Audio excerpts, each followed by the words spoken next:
दूसरा हिस्सा, यीशु का जन्म। यीशु का जन्म, अब आपको फिर से बताता हूं, ऐसे ऐसे पहलू आपके बीच में रखूंगा, आपके होश उड़ेंगे, मजा आएगा आपको, ठीक है ना। तो दूसरा हिस्से पे आ गया हूं, यीशु का जन्म, बर्थ ऑफ जीसस क्राइस्ट। मत्ती और लूका के पहले अध्याय से अध्ययन करने जा रहा हूं। मत्ती और लूका को साथ में क्लब कर रहा हूं, ठीक है ना, क्योंकि मैं एक एक पुस्तक का एक एक वर्ड्स के हिसाब से नहीं जा सकता, क्योंकि वहां जो सिखा है वही रिपीट आएगा, फिर उसको कैसे सिखा। तो चारों पुस्तकों को मैं मर्ज कर रहा हूं और एक एक हिस्सा चारों पुस्तकों का लेकर सिखा रहा हूं। तो ये दूसरा हिस्सा हो गया, ठीक है ना। तो फोटो देख लीजिएगा, यीशु का जन्म।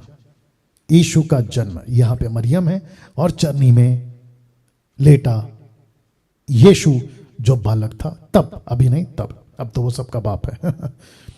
यीशु का जन्म, रिपीट करता हूं, यीशु का जन्म। मजा आएगा। लिखा है दुनिया का सबसे अनोखा जन्म, बहुत अनोखा, यूनिक, अनोखा। कैसे बताता हूं।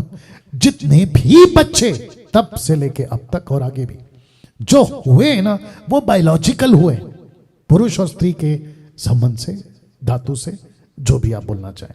लेकिन यीशु का जन्म टोटल अनोखा। और यीशु के जन्म पर बहुतों को एतराज है। तो यीशु के जन्म पर सवाल क्यों? कुछ ग्रुप हैं, वो कहते हैं ऐसे कैसे हो सकता है, कैसे किसी पुरुष और स्त्री के संबंध के बगैर बच्चा पेट में कैसे आ सकता है, यीशु ऐसे कैसे पैदा हो सकता है। बहुत ग्रुप है भारत में, दुनिया में, यूट्यूब पर भी, जो ये प्रश्न को उठाते हैं। लेकिन मुझे, उनको, आपको, और अगर किसी के मन में ये प्रश्न आ रहा है, इस फोटो को पहले देख लो, मैं आपको जवाब देने जा रहा हूं।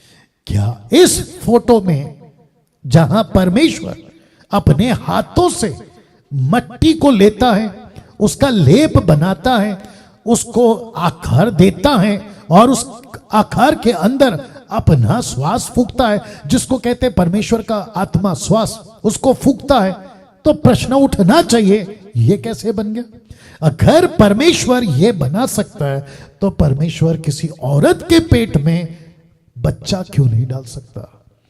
तो लिखा है यहोवा परमेश्वर ने आदम को भूमि की मिट्टी से रचा, उसके नथनों में जीवन का श्वास फूंक दिया और आदम बन गया जीवित प्राणी।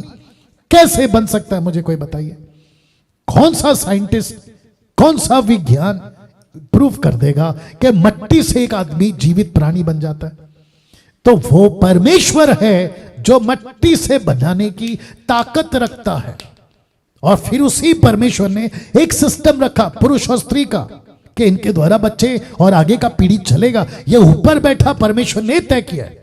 और वही परमेश्वर ने इस महिला से, जिसका नाम है मरियम, और यूसुफ को कहा कि इसके पेट में जो बच्चा आएगा, मैं आगे वचन रखूंगा, वो बच्चा परमेश्वर की पवित्र आत्मा उसके ऊपर छाया करेगी, उसके ऊपर छाया करेगी। और वो बच्चा पेट में अलौकिक तरीके से आएगा और वो बच्चा परमेश्वर का होगा, वो बच्चा खुद परमेश्वर होगा। मैं रखूंगा आगे। तो लिखा है मट्टी से रचा, और लिखा है स्वर्गदूत ने उसको उत्तर दिया, तुझ पर उतरेगा कौन? परमेश्वर का परमेश्वर का आत्मा, और परम प्रधान की सामर्थ तुझ पर छाया करेगी, इसलिए वह पवित्र जो उत्पन्न होने वाला है परमेश्वर का पुत्र कहलाएगा। सीधे। तो मेरा प्रश्न है, ये हो सकता है? आपने स्वीकार किया? तो जब आपने इसको स्वीकार किया तो ये जो है लिखा ना, तुझ पर छाया करेगी, परमेश्वर का आत्मा तुझ पर छाया करेगी, ये आप स्वीकार क्यों नहीं कर रहे? और फिर मैं वापस पीछे जाऊंगा कि यीशु के जन्म पर इतना सवाल क्यों? और तब जाकर पौलुस एक वचन लिखता है, क्या कहता है जरा देखिएगा, रोमियो 9:20। वो कहता है, हे मनुष्य, भला तू कौन है? जितने भी यीशु के जन्म के विरुद्ध में वीडियो बनाते हैं, यीशु का जन्म ऐसे कैसे होगा, बायोलॉजिकल नहीं है, ये कैसे आ गया, ये कैसे हो सकता है, क्या ऐसा भी कोई जन्म होता है? ऐसे लोगों को मैं कहना चाहता हूं कि हे मनुष्य, भला तू कौन है जो परमेश्वर का सामना करता है? क्या गढ़ी हुई वस्तु, मट्टी की बर्तन की बात हो रही है, क्या गढ़ी हुई वस्तु गढ़ने वाले से कह सकती है कि तूने मुझे ऐसा क्यों बनाया? तो परमेश्वर कहता है मेरी मर्जी, मैंने इस आदम को मट्टी से बनाया और मरियम के पेट में मैंने पवित्र आत्मा के द्वारा इस मसीहा को इसके पेट में डाला। अब इसका कनेक्शन बहुत था, जब मैं इसको स्लाइड को रेडी कर रहा था इसका कनेक्शन बहुत था। एक दे देता हूं, मैंने नहीं रखा है लेकिन अभी दे देता हूं। वो कनेक्शन क्या है साहब? मां के पेट से जो बच्चे निकलते थे ना, वो पापी निकलते थे, मां के पेट से पापी निकलते थे। तो यीशु ने कहा ठीक है, मैं उसी पेट से निकलूंगा और एक ऐसा युग लाऊंगा जिसको कहते हैं धर्मी बच्चे। और यही तो कहा ना निकोदेमुस से कि आत्मा और पानी से तू जन्म लेगा, उसी को कहते हैं नया जन्म, जिसको कहते हैं बॉर्न अगेन। निकोदेमुस कहता है ये कैसे हो सकता है, क्या मां के पेट में कोई जा सकता है? तो यीशु गया। क्या बात है, यीशु गया। यीशु कहता है यही तो मैं समझा रहा हूं, क्योंकि मैं वहां की बातें कर रहा हूं तो यहां की बातें कर रहा है। आत्मिक जनात्मा की बातें समझेगा, शारीरिक लोग नहीं, शारीरिक लोग नहीं। ये बाहर के लकड़ी पत्थर सांप हाथी कुत्ता बिल्ली को पूजने वाले नहीं समझ सकते, ये परमेश्वर की आत्मा को पाए हुए लोग ही समझ सकते हैं। तो जिसके चलते मैंने यह वचन रखा है कि हे मनुष्य भला तू कौन है जो परमेश्वर का सामना करता है, वो जैसा चाहे वो बना सकता है। अब बात करते हैं यीशु की, वक्त को ध्यान में रखते हुए। यीशु, जीसस, आप हिंदी में यीशु बुलाते हैं, इंग्लिश में जीसस बुलाते हैं, लेकिन ग्रीक भाषा में, यूनानी भाषा में यीशु को जब स्वर्गदूत ने मरियम से बात करी तो यूनानी भाषा में बात करी। ओल्ड टेस्टमेंट 2 लैंग्वेज में लिखा गया, एक है इब्रानी हिब्रू, दूसरा है अरामिक, ठीक है ना। लेकिन न्यू टेस्टमेंट ग्रीक भाषा में। और जिसके चलते स्वर्गदूत के मुंह से मरियम के लिए यीशु, जीसस, आप यीशु बुलाओ कोई दिक्कत नहीं है, जीसस बुलाओ कोई दिक्कत नहीं है, मैं खुद कह रहा हूं कोई दिक्कत नहीं है, इससे कोई फर्क नहीं पड़ता, ठीक है ना। कैसे बताऊं व्यक्ति की पहचान, बाहर लोग कहते हैं और आप भी जानते हैं, व्यक्ति की पहचान नाम से नहीं काम से। उसका काम बोलता है, नाम नहीं काम बोलता है, और काम से उसका नाम बनता है। तो जीसस एक नाम देना था, यीशु एक नाम देना था, लेकिन ग्रीक में नाम था एसूस। स्ट्रॉन्ग है 2424, एसूस, ये ग्रीक लैंग्वेज था। और स्वर्गदूत गैब्रियल ने मरियम से कहा कि जिस बच्चे को तुम पैदा करोगे उसको तुम एसूस बुलाना। यीशु, जीसस, एसूस, हिब्रू में यशुआ, मेरे को उससे भी कोई दिक्कत नहीं है, मुझे कोई दिक्कत नहीं है। यीशु बुलाओ कोई दिक्कत नहीं है, जीसस बुलाओ कोई दिक्कत नहीं। विचित्र प्राणी मर गया, वो यूट्यूब पे वीडियो बनाकर मर गया है, नाम नहीं लूंगा। वो कहता है जे वॉक वो कहता है जे, एक ऐसा पश्चिम देश में एक ऐसा सिस्टम है जे वॉक। जे वॉक का मतलब है कैसे भी चलो तुम्हारी मर्जी, उसको कहते हैं जे वॉक। आप सड़क पे चल रहे हो कैसे भी चलो, जे वॉक। तो ये जो जे है ना, GESUS, JESUS, माफ करें, तो ये जो Z जे है ना, इसको कुछ लोगों ने मजाक में कहा जे वॉक। एक सेकंड दीजिए। या तो जिसके चलते कई लोगों को ऑब्जेक्शन है कि जीसस क्यों बुलाते हो, क्या तकलीफ है भाई, रहने दो ना, लैंग्वेज के हिसाब से। अभी जो मैंने पिया ना वो पानी है हिंदी में, उसी को इंग्लिश में क्या कहते हैं, वाटर। क्या मेरे मातृभाषा तेलुगु है, नीलू नीलू नीलू, हाँ, तमिल में तन्नी, और न जाने क्या क्या। आप है मेरे साथ में। तो यीशु बुलाओ कोई दिक्कत नहीं है, जीसस बुलाओ कोई दिक्कत नहीं है। ग्रीक भाषा में अभी भी है कई लोग, वो लोग एसूस बुलाते हैं, कोई दिक्कत नहीं है। और जो इब्रानी भाषा वाले, इब्रानी हिब्रू वाले में उनको मिला है यशुआ, कोई दिक्कत नहीं है। लेकिन अगर कोई कहता है कि यशुआ ही बुलाओ, जीसस मत बुलाओ, यीशु मत बुलाओ, तो भैया दिक्कत हो जाएगी आपके लिए। तो ऐसी टीचिंग को मैं कैंसिल करता हूं। किसी प्रकार का कोई आप जो है ना ऐसा थप्पा नहीं मार सकते कि यशुआ बुलाओ, यशुआ बुलाओ, ना ना ना ना ना ना।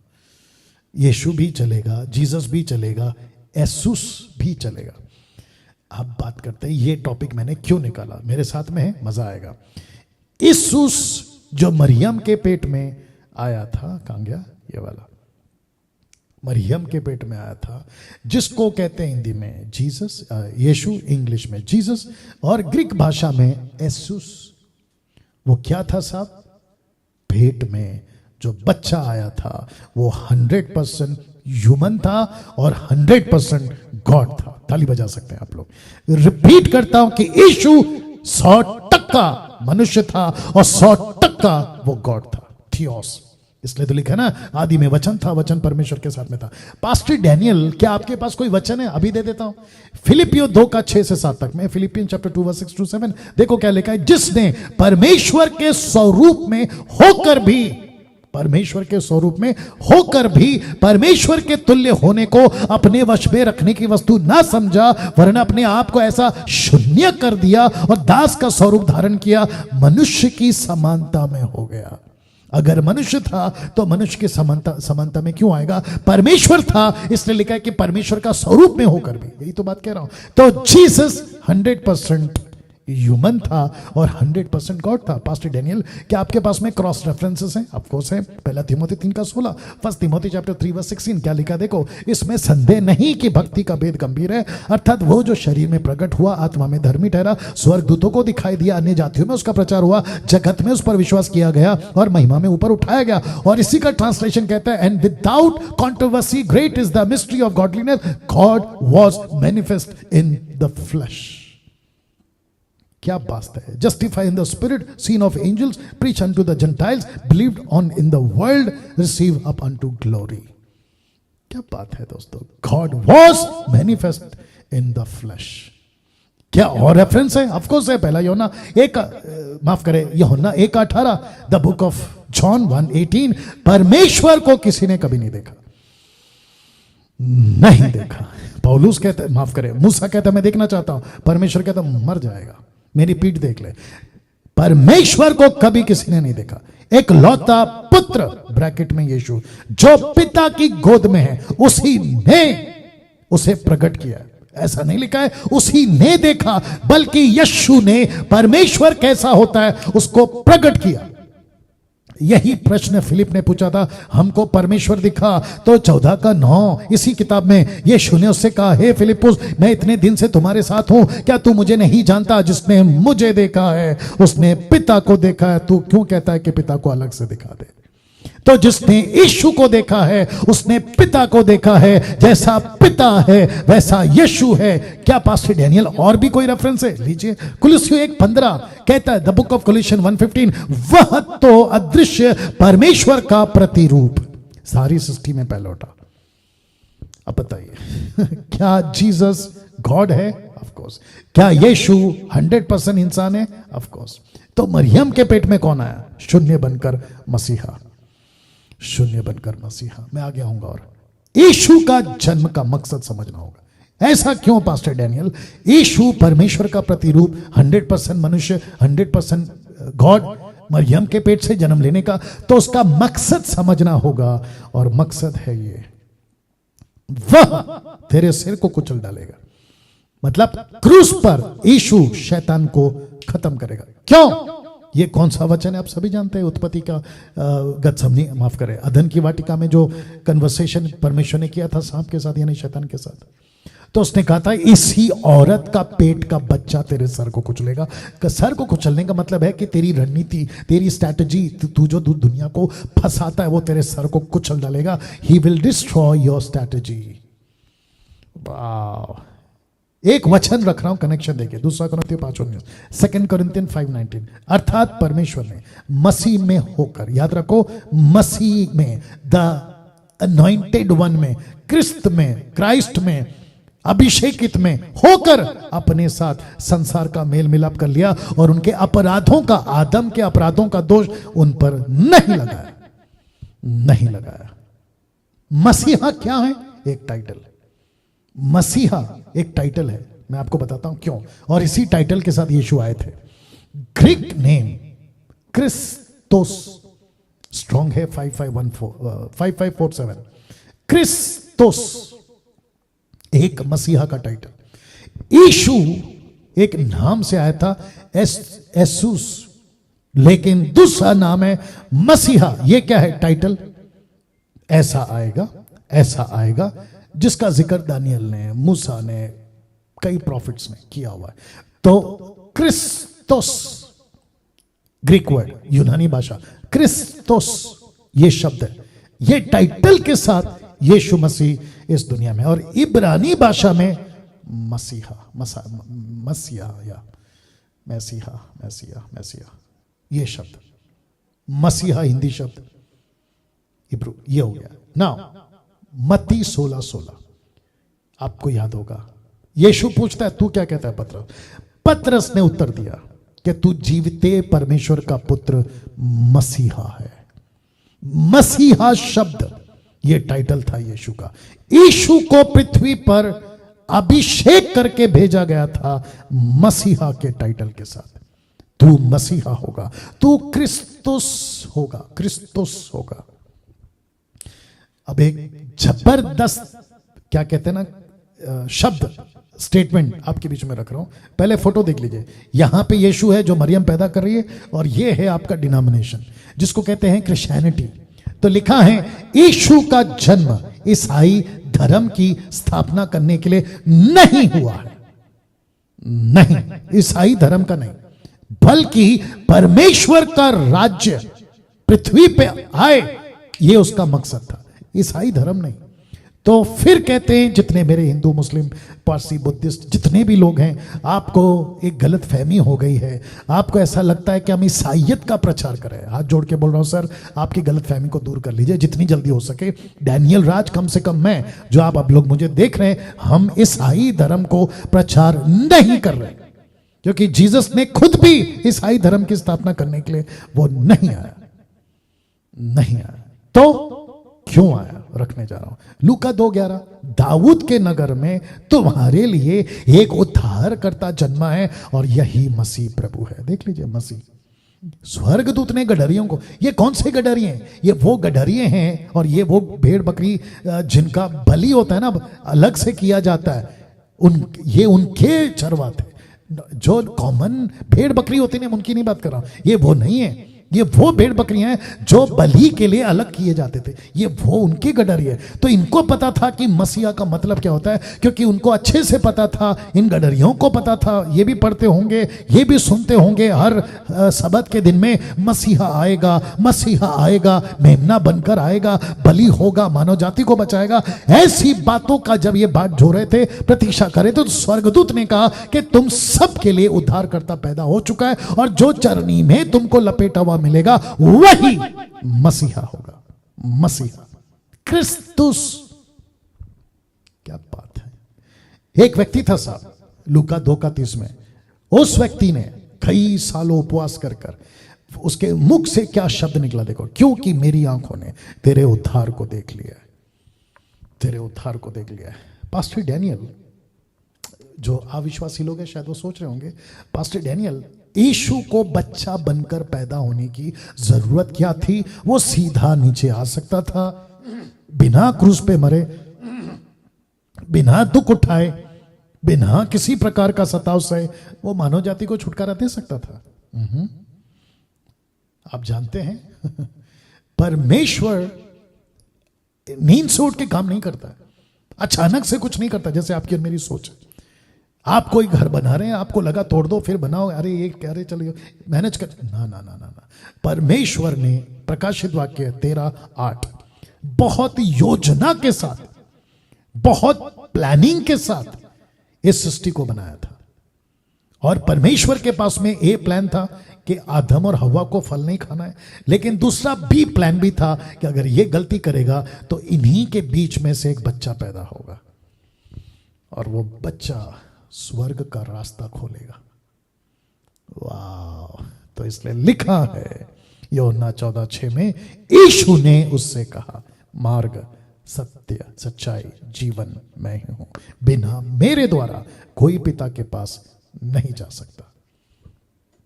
इसका मतलब क्या? बिना मेरे द्वारा, जिसको मैंने फॉन्ट को बड़ा किया, ब्रॉड किया है, क्यों? बिना मेरे द्वारा।